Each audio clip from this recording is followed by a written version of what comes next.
Hello everyone. So in this video we are going to talk about cytoskeleton. Okay. So video start करने से पहले I would like to request you to kindly subscribe to my channel, like this video, share this video to as many as people possible. आपके बहुत सारे friends होंगे जिनको biology पढ़नी होगी, बायो कंटेंट की ज़रूरत होगी, आप उन्हें शेयर कर सकते हो, एटलीस्ट वीडियो को लाइक कर सकते हो, अपनी क्यूरीज, आपके जो भी डाउट आ रहे हैं उसे कमेंट कर सकते हो, राइट। आप सब्सक्राइब कर सकते हो to motivate me to make more such content. और अगर आप लोगों के कोई आइडियाज़ हैं कि मुझे किस टाइप के कंटेंट पोस्ट करने चाहिए, you can definitely tell me, I will definitely take up your ideas and views. Okay, so please subscribe. Okay, so let's talk about cytoskeleton. So cytoskeleton की सबसे पहले टर्मिनोलॉजी समझते हैं। साइटो का मतलब होता है सेल एंड स्केलेटन का मतलब होता है फ्रेमवर्क, ढांचा। तो सेल का जो ढांचा कौन बनाता है? साइटोस्केलेटन बनाता है। सेल का ढांचा बनाने का काम कौन करता है? साइटोस्केलेटन।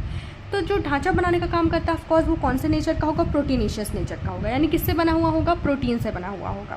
जब साइंटिस्ट ने देखा लाइट माइक्रोस्कोप से एक सेल को, तो उन्होंने देखा कि सेल के अंदर जितनी भी सेल ऑर्गेनेली है वो ऐसे ही फैली हुई नहीं है, बल्कि अपनी जगह पे स्थित है, अपनी जगह पर रखी हुई है, और ये रखी हुई है किसी न किसी चीज़ की मदद से। लेकिन उस टाइम लाइट माइक्रोस्कोप का ज़माना था, तो इतने अच्छे से देख नहीं पाए कि वो कौन सी चीज़ है जो ऑर्गेनेलीज़ को अपनी जगह पर रखने का काम कर रही है। लेटर ऑन क्या हुआ कि डिस्कवरी हुई हमारे इलेक्ट्रॉन माइक्रोस्कोप की। अब इलेक्ट्रॉन माइक्रोस्कोप में तो हम छोटी से छोटी चीज़ को भी अच्छे से देख सकते हैं। तो इलेक्ट्रॉन माइक्रोस्कोप की डिस्कवरी होते ही साइंटिस्ट ने देख लिया कि अरे सेल के अंदर तो ट्यूब्यूल्स हैं, रॉड्स हैं, फिलामेंट्स हैं, जो कि सेल के अंदर जो ऑर्गेनेली हैं उन्हें अपनी जगह पे रखने का काम कर रही हैं। तो साइंटिस्ट को इलेक्ट्रॉन माइक्रोस्कोप से देखने पे पता चला सेल के अंदर ट्यूब्यूल्स, रॉड, फिलामेंट के डिफरेंट नेटवर्क्स देखने को मिले। तब उन्हें पता चला कि इलेक्ट्रॉन माइक्रोस्कोप की मदद से पता चला कि सेल के अंदर ट्यूब्यूल्स, रॉड और फिलामेंट के इतने सारे नेटवर्क हैं, और ये जो नेटवर्क है यही सेल ऑर्गेनेली को अपनी जगह पे रखने का काम कर रहे हैं।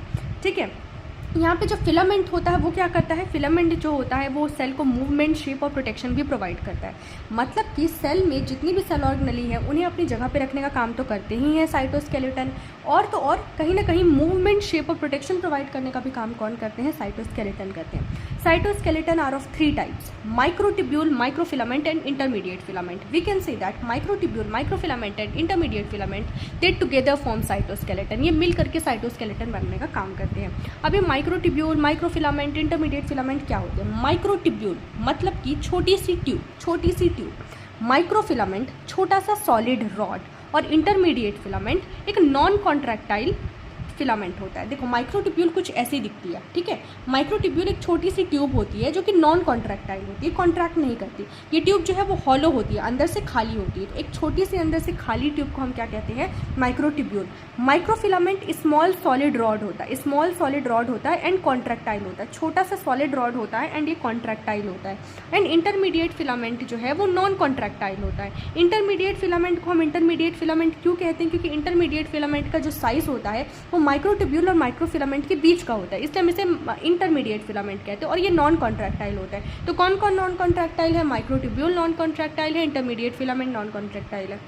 तो कॉन्ट्रैक्टाइल कौन है? माइक्रोफिलामेंट कॉन्ट्रैक्टाइल है। माइक्रोट्यूब्यूल जो है वो ट्यूब्यूलिन प्रोटीन से बना हुआ होता है, वहीं पे माइक्रो फिलामेंट एक्टिन प्रोटीन से बना हुआ होता है, और इंटरमीडिएट फिलामेंट अलग अलग टाइप के प्रोटीन से बना हुआ हो सकता है। तो माइक्रोट्यूब्यूल आपका बना है ट्यूब्यूलिन प्रोटीन से, माइक्रोफिलामेंट बना है एक्टिन प्रोटीन से, इंटरमीडिएट फिलामेंट अलग अलग टाइप के प्रोटीन से बना हुआ हो सकता है। माइक्रोट्यूब्यूल का डायमीटर होता है 18 to 21 नैनोमीटर, माइक्रोफिलामेंट का 6 to 7 nanometre, and intermediate filament का 12 to 14 नैनोमीटर। सबसे छोटा कौन है? माइक्रोफिलामेंट। उससे बड़ा इंटरमीडिएट फिलामेंट, सबसे बड़ा माइक्रोट्यूब्यूल। अब देखते हैं फंक्शन क्या क्या है। तो माइक्रोट्यूब्यूल क्या करता है? माइक्रोट्यूब्यूल सेल के शेप को मेंटेन करने का काम करता है। सेल का जो शेप है उसको मेंटेन करने का काम कौन कर रहा है? माइक्रोट्यूब्यूल कर रहा है। क्रोमोसोम का मूवमेंट कराता है। जब सेल डिवीजन होता है, जब सेल डिवीजन में हम कहाँ पर पढ़ते हैं? एनाफेज पढ़ते हैं। एनाफेज में जो क्रोमोसोम का मूवमेंट होता है, क्रोमोसोम स्प्लिट होते हैं, क्रोमैटिड्स में टूटते हैं, उनका जो मूवमेंट होता है वो कौन करा रहा है? आपका माइक्रोट्यूब्यूल ही तो करा रहा है। एंड सेल ऑर्गेनेली का जो मूवमेंट कराता है, जो साइटोसिस होता है, साइटोसिस एक फिनोमेना होता है सेल के अंदर जहाँ पे सेल ऑर्गेनेली का मूवमेंट होता है। साइटोप्लाज्म का मूवमेंट होता है, तो वो कौन करा रहा है? सेल ऑर्गेनेलिस का मूवमेंट कौन करा रहा है? माइक्रोट्यूब्यूल करा रहा है। यही नहीं, सेल पार्टिकल यानी जो सेल होता है उसका मूवमेंट भी माइक्रोट्यूब्यूल से ही होता है। यानी जो सीलिया और फ्लैजिला प्रेजेंट होते हैं सेल में, जो कि सेल का मूवमेंट कराने का काम करते हैं। सेल में सीलिया और फ्लैजिला प्रेजेंट होते हैं जो कि सेल का मूवमेंट कराने का काम करते हैं। तो वो सीलिया और फ्लैजिला किससे बने हुए हैं? माइक्रोट्यूब्यूल ही से तो बने हुए हैं। साइटोकाइनेसिस जो होता है प्लांट में, वो भी माइक्रोट्यूब्यूल कराता है। साइटोकाइनेसिस का मतलब होता है सेल डिवीजन जब हो जाता है। कैरियोकाइनेसिस का मतलब होता है न्यूक्लियर जो एलिमेंट होते हैं उनका डिवीजन, यानी क्रोमोसोम का डिवीजन, न्यूक्लियस का डिवीजन। तो आफ्टर न्यूक्लियस का डिवीजन साइटोकाइनेसिस होता है, यानी सेल का डिवीजन होता है। तो जो सेल का डिवीजन है वो भी कौन करा रहा है? माइक्रोट्यूब्यूल ही करा रहा है। और साइटोकाइनेसिस कैसे होती है? सेल फरो बनती है, सेल प्लेट बनती है। एनिमल सेल में सेल फरो बनती है और प्लांट सेल में सेल प्लेट का फॉर्मेशन होता है। ठीक है, तो ये सेल फरो और सेल प्लेट बना कौन रहा है? माइक्रोट्यूब्यूल बना रहा है। अब सेल फरो सेल प्लेट का क्या है, ये सब हम लोग सेल डिवीजन वाले चैप्टर में अच्छे से पढ़ेंगे। ठीक है, तो एक बार माइक्रोट्यूब्यूल के फंक्शन को रिवाइज कर लेते हैं। माइक्रोट्यूब्यूल क्या कर रहा है? सेल के शेप को मेंटेन कर रहा है, क्रोमोसोम का मूवमेंट करा रहा है, सेल ऑर्गेनेली का मूवमेंट करा रहा है। सीलिया और फ्लैजिला जो है वो भी माइक्रोट्यूब्यूल से ही बने हुए हैं, तो सेल का भी मूवमेंट करा रहा है। और प्लांट्स में साइटोकाइनेसिस कराने का काम करता है, यानी सेल प्लेट बनाने का काम कौन करता है? माइक्रोट्यूब्यूल। क्योंकि प्लांट में साइटोकाइनेसिस कैसे होती है? सेल प्लेट फॉर्मेशन से। देन माइक्रोफिलामेंट का फंक्शन पढ़ लेते हैं। ये सेल के शेप को चेंज करने का काम करता है, यानी कि सूडोपोडिया फॉर्मेशन करता है। सूडोपोडिया फॉर्मेशन होता है, साइटोप्लाज्मिक स्ट्रीमिंग होती है। सूडोपोडिया फॉर्मेशन जैसे कि सेल के अंदर ऐसे जैसे ये एक सेल है और इसमें जब सूडोपोडिया फॉर्मेशन होगा तो क्या होगा कि सेल के अंदर ऐसे ऐसे स्ट्रक्चर्स, ऐसे ऐसे उसके आर्म्स निकल जाएंगे। इसी सेल के ऐसे ऐसे आर्म्स निकल गए, हम कहते हैं इससे सूडोपोडिया। ये सेल मूवमेंट में मदद कर रहा है। ठीक है, सेल का शेप चेंज हो गया, तो सूडोपोडिया फॉर्मेशन कौन कराता है? माइक्रोफिलामेंट कराता है। साइटोप्लाज्मिक स्ट्रीमिंग जो होती है, सेल के अंदर जो साइटोप्लाज्म का मूवमेंट है वो भी माइक्रोफिलामेंट करा रहा है। एनिमल सेल में जो साइटोकाइनेसिस होती है, एनिमल सेल में साइटोकाइनेसिस माइक्रोफिलामेंट कराता है by formation of cell furrow. Animal cell में क्या बनती है? फरो बनती है, और वो फरो का फॉर्मेशन कौन कराता है? माइक्रोफिलामेंट कराता है। तो माइक्रोफिलामेंट के क्या फंक्शन? हम सूडोपोडिया फॉर्मेशन। सूडोपोडिया क्या है? जब एक सेल इस तरीके से सेल की आर्म्स निकल जाती हैं तो इसे हम सूडोपोडिया कहते हैं। और ये जो सूडोपोडिया फॉर्मेशन है वो कौन कराता है? माइक्रोफिलामेंट कराता है। साइटोप्लाज्मिक स्ट्रीमिंग का मतलब है साइटोप्लाज्म का मूवमेंट, वो भी कौन करा रहा है? माइक्रोफिलामेंट। और एनिमल सेल में साइटोकाइनेसिस कौन करा रहा है? माइक्रोफिलामेंट। तो प्लांट सेल में कौन करा रहा है? माइक्रोट्यूब्यूल। देन इंटरमीडिएट फिलामेंट का फंक्शन क्या है? न्यूक्लियर लैमिना का फॉर्मेशन। न्यूक्लियर लैमिना क्या होती है? मैंने आपको न्यूक्लियस जब पढ़ाया तब डिटेल में मैंने आपको न्यूक्लियर लैमिना पढ़ाई। तो न्यूक्लियर लैमिना जो होता है उसका फॉर्मेशन भी कौन कराता है? इंटरमीडिएट फिलामेंट कराता है। और सेल ऑर्गेनेली को परमानेंटली सेल के अंदर फिक्स करके रखने का काम कौन कर रहा है? सेल ऑर्गेनेली उसको सेल के अंदर परमानेंट इसी जगह पे फिक्स रखने का काम कौन कर रहा है? इंटरमीडिएट फिलामेंट कर रहा है। तो सेल ऑर्गेनेली को फिक्स करके रखेगा और न्यूक्लियर लैमिना का फॉर्मेशन कराएगा हमारा इंटरमीडिएट फिलामेंट। फिर यहाँ पर लिखा हुआ है इंटरमीडिएट फिलामेंट को हम इंटरमीडिएट फिलामेंट इसलिए कहते हैं क्योंकि उसका जो साइज है वो माइक्रोट्यूब्यूल और माइक्रोफिलामेंट के बीच का होता है, जो कि मैं आपको पहले बता चुकी हूँ। Then functions of microfilament. Microfilament के फंक्शंस को यहाँ पर डिटेल में समझाया हुआ है। देखो, माइक्रोफिलामेंट के फंक्शंस को डिटेल में समझाया हुआ है। Change the shape of the cell. Cell के शेप को कैसे चेंज करता है? तो यहाँ पर क्या हो रहा है? ये एक सेल है, सेल के अंदर यहाँ पर माइक्रोफिलामेंट को दिखाया हुआ है, तो सूडोपोडिया फॉर्मेशन कराता है। फॉर एग्जांपल ये एक सेल है और सेल के बाहर यहाँ पर फूड प्रेजेंट है। ठीक है, अब सेल के हाथ पैर तो है नहीं कि सेल ऐसे पकड़ के फूड को ले आया अपने पास और ऐसे खा लिया। सेल के हाथ पैर तो प्रेजेंट नहीं है, तो हमको सूडोपोडिया फॉर्मेशन करना पड़ेगा ताकि सेल उस फूड को इनगल्फ कर सके, अपने अंदर ले सके। तो उसके लिए देखिए सेल ने क्या किया, यहाँ पे ऐसे सूडोपोडिया फॉर्मेशन किया, यहाँ पे ऐसा स्ट्रक्चर बनाया और ऐसे फूड को घेर लिया। फूड को घेरने के बाद उसने क्या किया? फूड को इनगल्फ कर लिया। तो ये सूडोपोडिया फॉर्मेशन किसने कराया? माइक्रोफिलामेंट ने कराया। साइटोप्लाज्मिक स्ट्रीमिंग, यानी सेल के अंदर साइटोप्लाज्म का सर्कुलर मूवमेंट, सेल के अंदर साइटोप्लाज्म का सर्कुलर मूवमेंट कौन करा रहा है? आपका माइक्रोफिलामेंट करा रहा है। Cytoplasmic streaming help in uniform distribution of cellular material inside the cell. Cell के अंदर जितने मटेरियल है उसको सेल के अंदर अच्छे से बांटना तो पड़ेगा, और उन सेलुलर मटेरियल को बांटने का काम कौन कर रहा है? हमारा माइक्रोफिलामेंट कर रहा है, साइटोप्लाज्मिक स्ट्रीमिंग करा के। Cytoplasmic streaming is absent in prokaryote. Cytoplasmic streaming prokaryote में अब्सेंट होती है क्योंकि उनमें माइक्रोफिलामेंट प्रेजेंट ही नहीं होती। तो प्रोकैरियोट में माइक्रोफिलामेंट प्रेजेंट नहीं होती, इसलिए वहाँ पे साइटोप्लाज्मिक स्ट्रीमिंग भी नहीं होती है। तो आपसे क्वेश्चन पूछा जा सकता है कि साइटोप्लाज्मिक स्ट्रीमिंग प्रोकैरियोट में अब्सेंट क्यों होती है? ये आपको असर्शन दे दिया और रीज़न दे देगा वहाँ पर डिफरेंट। और रीज़न यहाँ पर ये हो सकता है, इसका करेक्ट रीज़न क्या होगा कि क्योंकि प्रोकैरियोट्स में माइक्रोफिलामेंट प्रेजेंट नहीं होती, इसलिए वहाँ पे साइटोप्लाज्मिक स्ट्रीमिंग नहीं होती। माइक्रोट्यूब्यूल का फंक्शन समझाया हुआ है। देखिए, क्रोमोसोम का मूवमेंट कराता है माइक्रोट्यूब्यूल। ये है आपका क्रोमोसोम, यहाँ पर प्रेजेंट है आपके काइनेटोकोर्स, और काइनेटोकोर्स से यहाँ पर क्या अटैच्ड है? Spindle fibre. तो स्पिंडल फाइबर का फॉर्मेशन होता है माइक्रोट्यूब्यूल के पॉलीमराइजेशन से, यानी ये माइक्रोट्यूब्यूल्स हैं, ये आपस में जुड़ गए और इन्होंने जुड़ करके क्या कर दिया, स्पिंडल फाइबर का फॉर्मेशन कर दिया। तो स्पिंडल फाइबर का जो फॉर्मेशन हो रहा है वो कैसे हो रहा है, माइक्रोट्यूब्यूल की पॉलीमराइजेशन से। जब यहाँ से बहुत सारे माइक्रोट्यूब्यूल आपस में कनेक्ट हो रहे हैं तो स्पिंडल फाइबर का फॉर्मेशन हो रहा है, और जब यहाँ से माइक्रोट्यूब्यूल टूट कर अलग हो रहे हैं तो यहाँ पर डीपॉलीमराइजेशन हो रहा है, यानी कि स्पिंडल फाइबर का डीपॉलीमराइजेशन हो रहा है। स्पिंडल फाइबर की डीपॉलीमराइजेशन के होने से क्या होगा, क्रोमैटिड टूट जाएगा। जब यहाँ पर माइक्रोट्यूब्यूल का पॉलीमराइजेशन हुआ तो स्पिंडल फाइबर बना। जब स्पिंडल फाइबर बना और वो काइनेटिक कोर से अटैच है तो यहाँ पर क्रोमोसोम दोनों सिस्टर क्रोमैटिड आपस में अटैच है। कहाँ पर, क्रोमैटिड से। ये है क्रोमैटिड और यहाँ है ये दोनों ये है सेंट्रोमियर और उससे क्या अटैच है, दोनों सिस्टर क्रोमैटिड अटैच है। यह सेंट्रोमियर, इससे दोनों सिस्टर क्रोमैटिड अटैच हैं और यहाँ पर स्पिंडल फाइबर का फॉर्मेशन हो रखा है। कैसे, माइक्रोट्यूब्यूल के पॉलीमराइजेशन से। अब हमें इन सिस्टर क्रोमैटिड्स को आपस में तोड़ना है, यानी हमें सेंट्रोमियर की स्प्लिटिंग करानी है। वो कैसे होगी, जब स्पिंडल फाइबर का डीपॉलीमराइजेशन होगा, यानी माइक्रोट्यूब्यूल का जब डीपॉलीमराइजेशन होगा तो स्पिंडल फाइबर क्या करेंगे, स्पिंडल फाइबर दूर हो जाएंगे, मतलब स्पिंडल फाइबर आपस में स्मॉल होने लगेंगे और उस स्मॉल होने की वजह से क्या होगा, यहाँ पर सेंट्रोमियर में टेंशन क्रिएट होगी और टेंशन क्रिएट होने की वजह से सेंट्रोमियर की स्प्लिटिंग हो जाएगी और सेंट्रोमियर की स्प्लिटिंग होने की वजह से सिस्टर क्रोमैटिड की भी स्प्लिटिंग हो जाएगी। तो इस तरीके से यहाँ पर सिस्टर क्रोमैटिड का मूवमेंट हो जाएगा। ये सब कहाँ होगा, एनाफेज में, और इसको डिटेल में पढ़ेंगे cell cycle and cell division chapter में। आफ्टर दैट सेल ऑर्गेनेलीज का मूवमेंट कराता है। सेल ऑर्गेनेलीज का मूवमेंट कैसे हो रहा है, देखो यहाँ पर आपको दिख रहा है कि यहाँ पर एंडोप्लाज्मिक रेटिकुलम बना है, यहाँ गोल्गी अपैरेटस बना हुआ है और यहाँ पर माइक्रोट्यूब्यूल से एक रास्ता जैसा बना हुआ है और इस रास्ते से ही सारा जो चीज़ है, जो न्यूक्लियस से निकल के एंडोप्लाज्मिक रेटिकुलम से निकल के गोल्गी बॉडी और गोल्गी बॉडी से निकल कर बाहर जा रहा है, उसके लिए रास्ता किसने बनाया है, आपके माइक्रोट्यूब्यूल ने बनाया है। Movement of cell of fluid और particle by cilia of flagella. जो सीलिया ऑफ फ्लैजिला है जो सीलिया ऑफ फ्लैजिला है वो हेयर लाइक एक्सटेंशंस होते हैं प्लाज्मा मेम्ब्रेन के, और वो किससे बने हुए होते हैं, वो बने हुए होते हैं हमारे माइक्रोट्यूब्यूल से। तो माइक्रोट्यूब्यूल क्या करा रहा है, सेल मूवमेंट में भी मदद कर रहा है। अब सीलिया और फ्लैजिला के बारे में डिटेल में पढ़ेंगे, ठीक है। सीलिया जो है वो छोटे साइज़ का होता है और फ्लैजिला बड़े साइज़ का होता है। सीलिया आपका छोटे साइज़ का होता है, वहीं फ्लैजिला आपका बड़े साइज़ का होता है। सीलिया ज़्यादा होता है नंबर में, फ्लैजिला कम होता है नंबर में। सीलिया का कोऑर्डिनेटेड मूवमेंट होता है, ओर लाइक, ऐसा लगता है जैसे कि एक नाव को चप्पू से चलाया जा रहा है। तो नाव को चप्पू से चलाया जा रहा है, ये वाला मूवमेंट कौन करा रहा है, आपका सीलिया। और लाइक मूवमेंट होता है, कोऑर्डिनेटेड मूवमेंट होता है, सारे सीलिया एक साथ ही मूव करेंगे। वहीं फ्लैजिला का अनकोऑर्डिनेटेड मूवमेंट होता है, ये अपने हिसाब से मूव करते हैं। सर्पेंटाइन और विप लाइक, यानी कि एक फ्लैजिला इधर मूव कर रहा है, एक फ्लैजिला उधर मूव कर रहा है, तो इस टाइप का मूवमेंट होता है। यहाँ पर देखिए, ये रही आपकी प्लाज्मा मेम्ब्रेन, ये रही आपकी प्लाज्मा मेम्ब्रेन, ये है सीलिया और ये है सीलिया और फ्लैजिला की बेसल बॉडी। ये है सीलिया, ये है फ्लैजिला। जो बड़ा है वो फ्लैजिला, जो छोटे हैं वो सीलिया। सीलिया ज़्यादा नंबर में है, फ्लैजिला जनरली आपको एक देखने के लिए मिलेगा। सीलिया और फ्लैजिला की बेसल बॉडी यहाँ पे शो की गई है और ये प्लाज्मा मेम्ब्रेन है। प्लाज्मा मेम्ब्रेन के ही हेयर लाइक एक्सटेंशंस होते हैं सीलिया और फ्लैजिला। अब यहाँ पर बेसल बॉडी क्या होती है उसके बारे में बताया हुआ है। बेसल बॉडी मेम्ब्रेन लेस होती है, यानी बेसल बॉडी की कोई मेम्ब्रेन नहीं होती। बेसल बॉडी में जो माइक्रोट्यूब्यूल्स है वो ज़्यादा नंबर में होती है देन एक्सटेंशन, यानी ये जो एक्सटेंशन है, यहाँ पे जो माइक्रोट्यूब्यूल्स मिलेंगी यहाँ पे और यहाँ पे जो माइक्रोट्यूब्यूल्स मिलेंगी वो कम नंबर में होंगी, और वहीं बेसल बॉडी में जो माइक्रोट्यूब्यूल्स मिलेंगी वो ज़्यादा नंबर में होंगी, क्योंकि बेसल बॉडी बेस प्रोवाइड करिए, सपोर्ट प्रोवाइड करिए, वो बेस बना रही है और बेस में ज़्यादा मटेरियल होना ज़रूरी है ताकि बेस स्ट्रॉन्ग रहे, तो इसलिए वहाँ पे ज़्यादा माइक्रोट्यूब्यूल्स देखने को मिलती हैं। प्रोकैरियोटिक फ्लैजिला जो है वो स्ट्रक्चरली डिफरेंट होता है यूकैरियोटिक फ्लैजिला से, यानी प्रोकैरियोटिक फ्लैजिला और यूकैरियोटिक फ्लैजिला दोनों का काम तो एक ही होता है, मूवमेंट कराना, पर दोनों स्ट्रक्चरली डिफरेंट होते हैं। सीलिया और फ्लैजिला दोनों ही प्लाज्मा मेम्ब्रेन से कवर्ड होते हैं, यानी सीलिया और फ्लैजिला के बाहर प्लाज्मा मेम्ब्रेन प्रेजेंट होती है।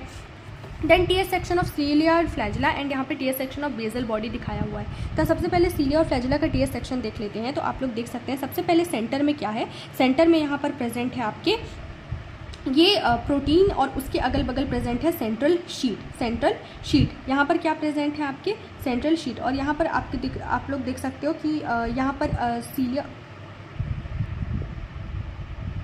यहाँ पे आप लोग देख सकते हो सेंटर में प्रेजेंट है 2 माइक्रोट्यूब्यूल। ये माइक्रोट्यूब्यूल जो है इनको हम सिंगलेट में काउंट करेंगे, क्यों, क्योंकि आपस में अटैच नहीं है, इनके बीच में यहाँ पर क्या है, इनके बीच में यहाँ पर लिंकर प्रेजेंट है, ठीक है, तो इनको हम सिंगलेट में काउंट करेंगे। और यहाँ पेरिफेरल में प्रेजेंट है 9 डबलेट माइक्रोट्यूब्यूल पेरीफेरी में प्रेजेंट है, 9 डबलेट प्रेजेंट है पेरीफेरी में, 2 सेंटर में सिंगलेट प्रेजेंट है, और सिंगलेट को कवर कर रही है सेंट्रल शीट। सिंगलेट को कौन कवर कर रही है, सेंट्रल शीट। डबलेट से क्या अटैच है, डाइनिन अटैच है, डबलेट से क्या अटैच है, डाइनिन, और 2 डबलेट को आपस में कनेक्ट करने का काम कर रहा है लिंकर। लिंकर किससे बना है, नेक्सिन प्रोटीन से। लिंकर किससे बना है, नेक्सिन प्रोटीन से, ठीक है। और यहाँ पर जो सिंगलेट है, सेंट्रल सिंगलेट है या जो सेंट्रल शीट है, उसको डबलेट से अटैच करने का काम कर रहा है radial scope. Central core of cilia और फ्लैजिला इज कॉल्ड एक्सोनीम। सीलिया और फ्लैजिला का जो सेंट्रल कोर होता है उसको हम एक्सोनीम कहते हैं, ठीक है। तो देखो पेरीफेरी में प्रेजेंट है यहाँ पे 9 डबलेट ऑफ माइक्रोट्यूब्यूल, सेंटर में प्रेजेंट है 2 सिंगलेट, ठीक है, और डबलेट आपस में कनेक्टेड है लिंकर प्रोटीन से, जिसे हम जो नेक्सिन से बना होता है, और डबलेट से अटैच है डाइनिन। और सेंट्रल में जो सिंगलेट प्रेजेंट है उसको कौन कवर करके रखा हुआ है, सेंट्रल शीट। और जो सेंट्रल शीट है और जो डबलेट है, जो सेंट्रल शीट और डबलेट है, उनको कौन कनेक्ट कर रहा है, रेडियल स्पोक कनेक्ट कर रहा है। तो 9 पेरिफेरल डबलेट और 2 सेंटर सिंगलेट है। तो 9 पेरिफेरल डबलेट यानी 9 × 2 और 2 सेंट्रल सिंगलेट उसको भी ऐड किया, 9 × 2 18 और 2 सेंटर सिंगलेट उसको 18 में 2 को एडिशन करेंगे तो कितने आ जाएंगे, टोटल 20 माइक्रोट्यूब्यूल प्रेजेंट होते हैं सीलिया और फ्लैजेला में। 9 पेरीफेरी में डबलेट प्रेजेंट होते हैं, तो डबलेट के लिए हमने 2 से मल्टीप्लाई कर दिया, दैट इज 18, और 2 सेंटर में सिंगलेट प्रेजेंट है, तो 18 + 2 that is equals to total 20 microtubules present होते हैं सीलिया एंड फ्लैजेला में। अब बेसल बॉडी का स्ट्रक्चर देख लेते हैं। बेसल बॉडी में सेंटर में नहीं प्रेजेंट होते माइक्रोट्यूब्यूल, सब पेरीफेरी में प्रेजेंट होते हैं। पेरीफेरी में ट्रिपलेट प्रेजेंट है, पेरीफेरी में ट्रिपलेट प्रेजेंट है। ट्रिपलेट को किसने कनेक्ट किया हुआ है यहाँ पर, ट्रिपलेट को कनेक्ट किया हुआ है यहाँ पर लिंकर ने। पेरीफेरी में सेंट्रल हब जरूर प्रेजेंट है जो कि प्रोटीनेशियस है, और उस सेंट्रल हब से कनेक्ट करने का काम कौन कर रहा है, ट्रिपलेट को, रेडियल स्पोक भी प्रोटीनेशियस होता है। तो 3 ट्रिपलेट प्रेजेंट होते हैं, ट्रिपलेट प्रेजेंट होते हैं पेरीफेरी में। 9 ट्रिपलेट प्रेजेंट है पेरीफेरी में, सेंटर में सेंट्रल हब प्रेजेंट है, सेंट्रल हब से ट्रिपलेट को कनेक्ट करने का काम कर रहा है रेडियल स्पोक, और 2 ट्रिपलेट को आपस में कनेक्ट करने का काम कर रहा है लिंकर, और यहाँ पर डाइनिन नहीं प्रेजेंट है। तो बेसल बॉडी का जो स्ट्रक्चर होता है उसे हम कार्ट व्हील लाइक स्ट्रक्चर कहते हैं। ऐसा लगता है जैसे कि पहिए जैसा स्ट्रक्चर हो, यहाँ पर पहिए जैसा स्ट्रक्चर आपको देखने के लिए मिल रहा है, ठीक है, कार्ट व्हील।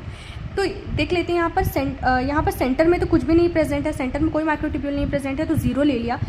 पेरीफेरी में 9 ट्रिपलेट प्रेजेंट है, तो 9 ट्रिपलेट, तो 9 × 3 ट्रिपलेट के लिए 3, 9 × 3 टोटल 27 माइक्रोट्यूब्यूल्स प्रेजेंट होती हैं आपकी बेसल बॉडी में। किसमें, बेसल बॉडी में। सीलिया प्रेजेंट इन ह्यूमन, सीलिया जो ह्यूमन में कहाँ कहाँ प्रेजेंट होती है, ठीक है। उससे पहले देख लेते हैं कि यहाँ पर डाइनिन का क्या फंक्शन होता है। ये देखिए, ये 2 डबलेट हैं और ये डाइनिन है। डाइनिन का फंक्शन क्या होता है कि डाइनिन जो होता है वो क्या कराता है, ये डबलेट का मूवमेंट कराता है। ये डाइनिन जो है ये इस तरीके से डबलेट से कनेक्ट कर लेगा और उसको इस तरीके से ऊपर उठाएगा, ठीक है। इस तरीके से डाइनिन जो है वो किसका मूवमेंट करा रहा है, आपके डबलेट का मूवमेंट करा रहा है। ये डबलेट से अटैच होकर डबलेट को ऊपर उठाता है, और इसी तरह इस वाले डबलेट का जो डाइनिन है वो नेक्स्ट वाले डबलेट से अटैच होकर उसको ऊपर उठाने का काम करेगा, और इस तरीके से जो है मूवमेंट हो पाएगी। तो सीलिया फ्लैजेला की मूवमेंट करा कौन कर रहा है, डाइनिन, ठीक है, पूरा मैकेनिकल प्रोसेस करके मूवमेंट करा रहा है। अब देख लेते हैं सीलिया ह्यूमन में कहाँ प्रेजेंट होती है। रेस्पिरेटरी ट्रैक्ट में और फैलोपियन ट्यूब में सीलिया प्रेजेंट होती है। रेस्पिरेटरी ट्रैक्ट में जो सीलिया प्रेजेंट होती है वो क्या करती है, पार्टिकल फ्लूइड का मूवमेंट होता है सीलिया से, यानी हमारी नोज से जो भी पार्टिकल, मतलब जब हम इनहेलेशन करते हैं तो हम एयर को अंदर लेते हैं, तो हमारी रेस्पिरेटरी ट्रैक्ट में सीलिया प्रेजेंट होती है। वो सीलिया क्या करती है, वो सीलिया जो है वो पार्टिकल्स का मूवमेंट कराती है, फ्लूइड का मूवमेंट कराती है। जब हम इनहेलेशन कर रहे हैं, हमारी जो रेस्पिरेटरी ट्रैक्ट है वहाँ पे फ्लूइड मूव कर रहा है, म्यूकस मूव कर रहा है, एयर मूव कर रही है, बहुत सारे पार्टिकल्स मूव कर रहे हैं, तो इन सब का मूवमेंट कौन करा रहा है, सीलिया करा रही है। फैलोपियन ट्यूब में भी सीलिया प्रेजेंट होती है। फैलोपियन ट्यूब में जो सीलिया प्रेजेंट होती है वो क्या करती है, जो ओवम है यानी जो एग है उसका मूवमेंट होता है सीलिया की मदद से। फैलोपियन ट्यूब में एग जो है वो मूव करके यूट्रस तक जाता है, कैसे, सीलिया की मदद से फैलोपियन ट्यूब में। ह्यूमन में फ्लैजेला कहाँ कहाँ प्रेजेंट होता है, ह्यूमन स्पर्म आप लोग देख रहे होंगे, आप लोगों ने इसका स्ट्रक्चर देखा होगा, तो उसमें कौन प्रेजेंट होता है, फ्लैजेला प्रेजेंट होता है। ह्यूमन स्पर्म का डिटेल स्ट्रक्चर हम रिप्रोडक्शन वाले चैप्टर में पढ़ेंगे, ठीक है। उसके बाद यहाँ पे सेंट्रोसोम के बारे में पढ़ लेते हैं। So what is centrosome. Centro का मतलब होता है स्टार एंड सोम का मतलब होता है बॉडी। तो जब सेंट्रोसोम को पहली बार माइक्रोस्कोप के अंदर देखा गया तो साइंटिस्ट ने देखा कि माइक्रोस्कोप के अंदर कुछ ऐसा स्ट्रक्चर दिख रहा है जो तारे की तरह दिख रहा है, तो उन्होंने उसका नाम रख दिया सेंट्रोसोम। अब सेंट्रोसोम बनता कैसे, सेंट्रोसोम बनता है 2 सेंट्रियोल से जो कि एक दूसरे से परपेंडिकुलर होते हैं, ठीक है, जिसको हम डिप्लोसोम कहते हैं। तो ये है एक सेंट्रियोल और ये है दूसरा सेंट्रियोल। ये दोनों सेंट्रियोल एक दूसरे से 90 डिग्री पे प्रेजेंट है। कैसे प्रेजेंट है, एक दूसरे से 90 डिग्री में प्रेजेंट है, एक दूसरे से 90 डिग्री में प्रेजेंट है। तो जब 2 सेंट्रियोल एक दूसरे से 90 डिग्री में प्रेजेंट है तो उस स्ट्रक्चर को हम क्या कहते हैं, डिप्लोसोम। और डिप्लोसोम के अगल बगल होता है amorphous pericentriolar material. Amorphous pericentriolar material ये डिप्लोसोम के अगल बगल होता है, और ये दोनों मिलकर के क्या बनाते हैं, सेंट्रोसोम बनाने का काम करते हैं। ये दोनों मिलकर क्या बनाते हैं, सेंट्रोसोम बनाने का काम करते हैं, ठीक है। उसके बाद सेंट्रियोल के बारे में पढ़ लेते हैं, जिससे सेंट्रोसोम बना हुआ होता है। सेंट्रियोल जनरली 2 होते हैं नंबर में और नॉन डिवाइडिंग सेल्स में होते हैं। डिवाइडिंग सेल्स में आपको सेंट्रियोल देखने के लिए नहीं मिलते, ठीक है। मेम्ब्रेन लेस ऑर्गेनल होते हैं। तो सेंट्रियोल 2 होते हैं नंबर में, नॉन डिवाइडिंग सेल्स में होते हैं। सेंट्रियोल नॉन डिवाइडिंग सेल्स में 2 होते हैं। जब डिवाइडिंग सेल होते हैं, जब सेल डिवाइड हो रहा होता है, तो ये जो 2 सेंट्रियोल है ये आपस में स्प्लिट होकर के अपोजिट पोल्स में चले जाते हैं और सिंगल हो जाते हैं। मतलब 2 सेंट्रियोल जो अभी साथ में हैं, जब सेल डिवाइड करेगा तो वो आपस में अलग हो जाएंगे और अपोजिट पोल्स में चले जाएंगे ताकि सेल का डिवीजन करा सके। ये अपोजिट पोल्स में जाकर के क्या करेंगे, स्पिंडल फाइबर्स से अटैच करेंगे किसको, सेंट्रोमियर को, और क्रोमोसोम का मूवमेंट कराएंगे। ठीक है। सेंट्रियोल मेम्ब्रेन लेस ऑर्गेनल होते हैं, मेम्ब्रेन नहीं होता। सेंट्रियोल माइक्रोट्यूब्यूल से बने होते हैं। सेंट्रियोल किससे बने होते हैं, माइक्रोट्यूब्यूल से बने होते हैं। सेंट्रियोल किन में होते हैं, सेंट्रियोल जो है वो प्लांट्स, सेंट्रियोल जो है वो एनिमल सेल में होते हैं, लेकिन कुछ प्लांट्स में भी बट प्लांट्स में जो है, प्लांट सेल में सेंट्रियोल अब्सेंट होते हैं। सेंट्रियोल एनिमल सेल में मिलते हैं पर प्लांट सेल में अब्सेंट होते हैं। लेकिन कुछ प्लांट ऐसे हैं जिनमें सेंट्रियोल मिलते हैं, जैसे कि लोअर प्लांट, जैसे कि एल्गी, ये भी तो प्लांट किंगडम के अंदर ही आता है। इनमें सेंट्रियोल देखने को मिलते हैं। फंगी में सेंट्रियोल देखने को मिलते हैं। सारे के सारे एनिमल सेल में सेंट्रियोल देखने के लिए मिलते हैं। उसके अलावा हायर प्लांट्स में सेंट्रियोल अब्सेंट होते हैं, लेकिन लोअर प्लांट लाइक एल्गी और फंगी, इनमें सेंट्रियोल प्रेजेंट होते हैं। सेंट्रियोल जो है वो सेल साइकिल के एस फेज के टाइम पे डुप्लीकेट होते हैं। ठीक है। जैसे कि ये एक सेल है जो कि अभी जीवन फेज से एस फेज में जा रहा है। जीवन फेज में इसके पास 2 सेंट्रियोल है। जब ये एस फेज से गुजरेगा तो इसके पास 4 सेंट्रियोल हो जाएंगे। अब जीवन फेज के टाइम पर इसके पास 2 सेंट्रियोल है। 2 सेंट्रियोल का मतलब क्या होता है, एक सेंट्रोसोम। और जब वो एस फेज से गुजरेगा तो उसके पास 4 सेंट्रियोल यानी कि 2 सेंट्रोसोम हो जाएंगे। ठीक है। उसके बाद यहाँ पे सेंट्रियोल का डिटेल्ड स्ट्रक्चर देख लेते हैं। सेंट्रियोल का जो स्ट्रक्चर बिल्कुल बेसल बॉडी के स्ट्रक्चर की तरह ही है, बल्कि बेसल बॉडी ही सेंट्रियोल में कन्वर्ट हो जाती है। तो देख सकते हो आप लोग, सेंट्रल हब, यहाँ पर ट्रिपलेट, यहाँ पर लिंकर और यहाँ पर रेडियल स्पोक्स। तो बेसल बॉडी ही सेंट्रियोल में कन्वर्ट हो जाती है। बस उसके अगल बगल क्या जाता है, माइक्रोट्यूब्यूल जनरेटर। ये सेंट्रियोल समझ लीजिए बेसल बॉडी का स्ट्रक्चर, और बेसल बॉडी के स्ट्रक्चर के अगल बगल मैंने माइक्रोट्यूब्यूल जनरेटर्स लगा दिए, तो वो किसका स्ट्रक्चर बन गया, सेंट्रियोल का। तो बेसल बॉडी के अगल बगल मैंने बहुत सारे माइक्रोट्यूब्यूल जनरेटर लगा दिए, तो किसका स्ट्रक्चर बन गया, सेंट्रियोल का। तो बेसल बॉडी ही सेंट्रियोल में कन्वर्ट होती है। Centriole form the basal body of cilia form the basal body of cilia and flagella. Centriole जो है वो सीलिया और फ्लैजिला का बेसल बॉडी बनाता है। तो सेंट्रियोल बेसल बॉडी में कन्वर्ट होता है, बेसल बॉडी सेंट्रियोल में कन्वर्ट होती है। दोनों एक दूसरे में इंटर कन्वर्टेबल होते हैं। सेंट्रियोल जो है वो स्पिंडल फाइबर भी बनाता है और स्पिंडल अपैरेटस को भी जन्म देता है सेल डिवीजन के टाइम पर एनिमल सेल में। तो एनिमल सेल में सेंट्रियोल अपोजिट पोल में मूव करता है और वहाँ से स्पिंडल फाइबर का फॉर्मेशन करता है और स्पिंडल अपैरेटस बनाता है। तो स्पिंडल फाइबर, स्पिंडल अपैरेटस कौन बनाता है, एक्चुअली में सेंट्रियोल बनाता है। उसका मकसद ही होता है अपोजिट पोल में जाने का कि वो स्पिंडल फाइबर, स्पिंडल अपैरेटस बना सके, किन में, एनिमल सेल में। So this is all about the concept. Next video में हम प्लाज्मा मेम्ब्रेन के बारे में पढ़ेंगे। Please subscribe to my channel, do like this video, do share this video, because इस कंटेंट को बनाने में काफ़ी मेहनत लगती है and I want all of you to appreciate my content. Please do not forget to subscribe, do not forget to like and share to your friends so that they can also understand biology concept easily. And if you have any doubt, please ask in comment section without any hesitation. Thank you so much.